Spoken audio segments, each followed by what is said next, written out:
1920s. America was still in the process of modernizing. Electricity had not yet reached many regions, and medicine was nowhere near as advanced as it is today.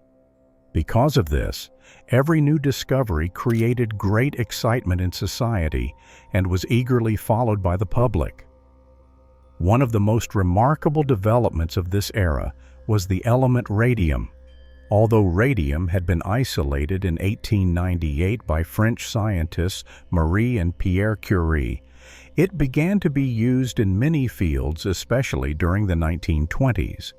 Because radium glowed with a green light in the dark, people of that time saw it as a mysterious and supernatural element. In fact, the public fascination with radium was so great that many believed it preserved youth, cured illnesses, and even increased health when mixed with water. Because of such rumors, radium quickly became a marketing tool. At this point, there was one field in particular that radium took over: the watchmaking industry. Radium's natural glow made watch dials easily visible at night when applied to them. Since being able to read the time in the dark was especially important for military units, watch manufacturers quickly began using radium-based paints to make their dials glow in the dark. To do this, they produced a radioactive paint called undark. But eventually, the demand for these watches became so high that additional labor was needed to apply this radioactive paint.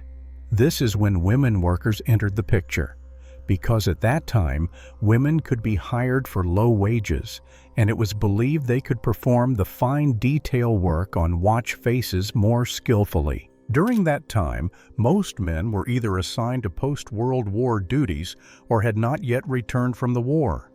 Because of this, factories in the 1920s were forced to rely on female labor. This led to many girls between the ages of 15 and 25 working in watchmaking factories within just a few months. The technique taught to these women for painting the watches was extremely simple, and it was called lip, dip, and paint. But back then, no one knew this technique was deadly, and they could never have imagined what they would face in the end. In the 1920s, the brushes used to paint these glowing watches would lose their shape over time, and after each use the brush needed to be sharpened again. According to the employers, the most practical and cheapest way to do this was to wet and point the brush with the lips. So first the brush would be sharpened with the lips, then dipped into the paint, and then the numbers on the dial would be carefully painted. This method was known as lip dip paint, and it was so practical that it quickly became the standard in all factories.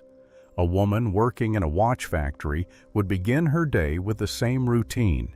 She would sit down at her table, pick up her brush, sharpen it with her lips, dip it into the radium paint, and begin painting the watch dials. She repeated this process hundreds of times a day, swallowing tiny amounts of radium each time. And during this process, the radium would also get on the women's hands, faces, and even their hair. But at first, the women didn't mind this at all. In fact, when they went out after their shift, the faint green glow coming from their bodies caught people's attention and made them noticeable from a distance on the street. So this glow was considered almost a decoration and a charm at the time. Interestingly, in the following weeks, some women even began applying radium to their nails, faces, or teeth on purpose to enhance the effect. Today we know that radium is an extremely dangerous element, but for people living back then, it was nothing short of a miraculous substance.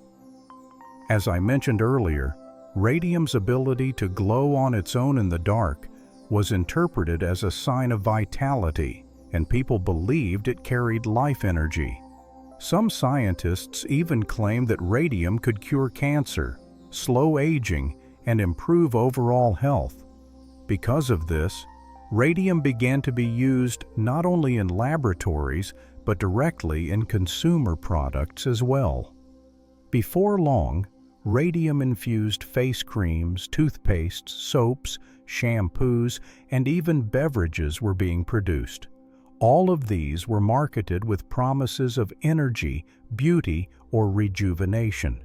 People believed the more they were exposed to radium, the healthier they would become. Radium mineral water was especially popular in upscale hotels, and advertisements claimed that its glow brought vitality to the body. Newspapers of the era published countless articles praising the benefits of radium, talking about a new age brought on by this shining material. In short, society viewed this light with an almost blinding trust. And because of that trust, the amount of radium the female factory workers were exposed to was completely ignored. However, despite all these advertisements, it is clear that factory managements did have some knowledge that certain doses of radium could cause serious harm to human health. Because in the same factories, the male technicians and chemists working with radium were using special protective aprons, gloves, and even lead-lined equipment. In other words, there was a kind of double standard in the factories, and the employers did have some knowledge of radium's effects. And there were actually several reasons behind this double standard. For example, first of all, women at the time were the least valued group in the workforce. They were paid low wages, didn't question anything, and were expected to simply do the work they were given. Second, keeping watch production going was more important than anything else. So if anyone talked about the dangers of radium, the women might get scared and quit their jobs. This could lead to delays in deliveries, canceled orders, and a drop in profits. Third, labor laws at that time were extremely weak. There was almost no oversight, and no company was legally responsible for the health of these workers. So when women asked questions, the answers were either evasive or not taken seriously at all. And any woman who openly talked about radium in the workplace was accused of being hysterical and immediately fired. But no matter how much the dangers of radium were hidden, over time, some women began to develop small suspicions. And the reason for these suspicions were the strange changes happening in their bodies. The changes the workers experienced began with symptoms so mild they were easy to dismiss. For example, the first signs were small bleedings in the gums, mouth sores that wouldn't heal, and painful cracks appearing at the corners of their lips. Because these symptoms were mild at first, many women thought they were caused by simple infections. But it didn't take long for the problem to grow. Some women, for instance, began feeling extremely fatigued even after their shifts ended, and they started experiencing constant toothaches while eating. Moreover, even the doctors they visited could not identify the cause of these symptoms. Some suspected vitamin deficiencies.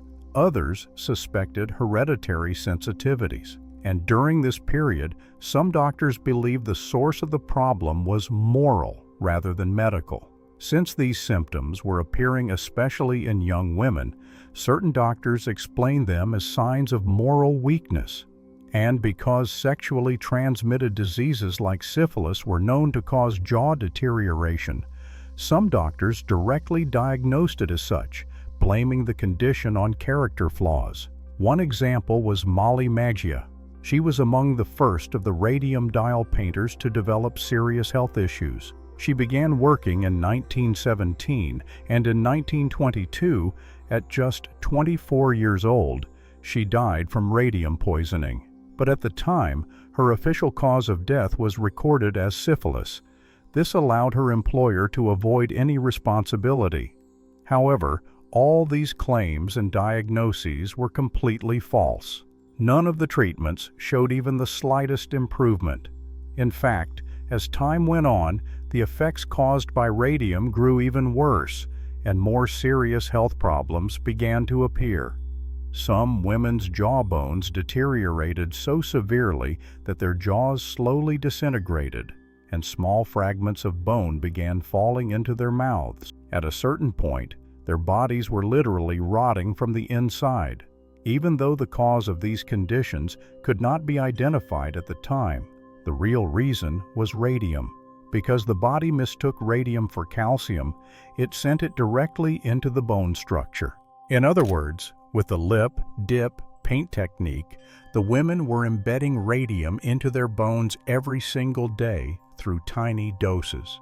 Over time, this caused tissue death, bone decay, and destruction from the inside out. And even though the factories were aware of what was happening, their attitude never changed in the slightest. So when the women got sick and couldn't come to work, they were simply replaced, and those who took medical leave or dared to speak about the illness were either silenced or immediately fired. In short, the factories were content with keeping the situation under control to avoid disrupting production. They used every form of pressure to prevent the truth from spreading. But of course, this situation did not last forever, and one of the first women to break this cycle was a young woman named Grace Fryer. At first, Grace couldn't make sense of the symptoms, just like the others, but over time, the deterioration of her jaw made it nearly impossible for her to speak. But even then, Grace never gave up. She eventually realized that these problems weren't happening only to her, but also to her co-workers. At that point, she decided not to ask questions, but to demand answers. This step would become a turning point not only in her own life, but in the lives of many women seeking justice. Grace Fryer's health, too, was no different from that of her friends. Her condition worsened every single day. The destruction in her jaw had progressed so far that the last healthy teeth in her mouth had fallen out. She began to struggle to speak, could consume only liquids, and because of the pain she experienced, she could barely sleep at night. When she saw that her friends were suffering from the same symptoms, she realized they all stemmed from a single source: the radium they touched with their lips every day. From that point on, she began searching for a lawyer who could help her sue the company. But filing a lawsuit was not as easy as it sounds, because the legal system at the time was not designed to challenge large corporations and practically treated workers as invisible. And due to the sexist views of the era, it was already difficult for the medical complaints of a young woman to be taken seriously.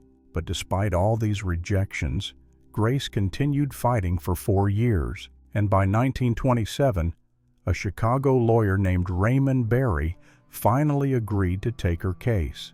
After that, 4 more women who had worked in the same factory joined the lawsuit. All of them had suffered severe physical damage from radium poisoning, and their jaws had been badly destroyed. But they all shared one common goal: forcing the U.S. Radium Corporation, the company they worked for, to accept responsibility. This company had claimed for years that radium was harmless, had provided no protection for the workers, and had openly deceived them. They had even tried to make the workers' deaths look as if they were unrelated to them. And when the lawsuit began, the company denied all accusations and claimed the women had not worked with radium, insisting their illnesses were caused by other reasons. Some experts brought to court even stated that Molly Maggia's death had come from syphilis. So the factory still refused to accept any form of responsibility. But at that moment, an important development occurred, and the media stepped in, bringing the physical condition of the Radium Girls and the injustice they faced into the public eye. Especially in a period when radium was promoted as a miracle, the stories these women told created a major contradiction among the public. Yet despite this contradiction, people continued to use radium products. By the time we reached 1928, the factory was forced to step back and chose to settle with the Radium Girls. Grace Fryer and the other 4 women would each receive compensation, have their medical expenses covered, and receive regular payments until they died.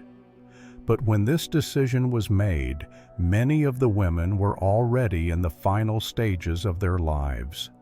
Grace, in fact, would die only a few years after the case, but the struggle she left behind would be remembered for decades as a reference point in workers' rights. In short, the legal battle Grace started became a case fought not only for the Radium Girls, but for all workers, especially women, in defense of health and safety. Naturally, after this lawsuit, the public's contradictory attitude also changed, and the view of radium shifted dramatically. Radium was no longer seen as a miraculous element, but as a threat capable of causing destructive results. For this reason, strict limitations were introduced on the use of radium in consumer products. All radium-containing items were removed from shelves one by one, and if it was to be used medically, such uses were reevaluated.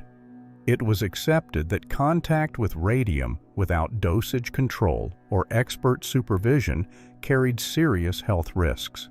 But the biggest change appeared in the field of workplace health and safety.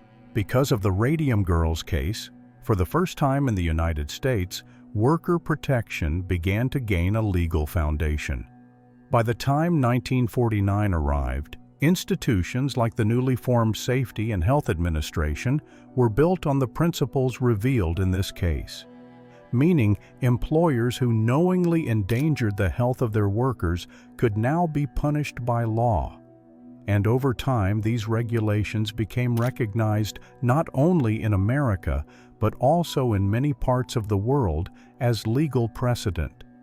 Yet despite all these legal gains, when we look back, we see that nearly all the women at the center of this struggle lost their lives. The main reason for this was that the effects of radium were understood far too late, and by the time a diagnosis was made, there was very little that could still be done. So most of these young women died in their early 20s. Some had their jaws removed, some suffered severe facial deformities, and some became unable to even go outside. Even today, in the United States, the graves of some of these women still emit low levels of radiation. Because radium's half-life is roughly 1,600 years, and the substance lodged in their bones continues to leave traces even a century after their deaths. This scientific reality also carries a symbolic meaning. It shows that justice can sometimes arrive late, and even when it comes, it may leave behind losses that can never truly be repaired.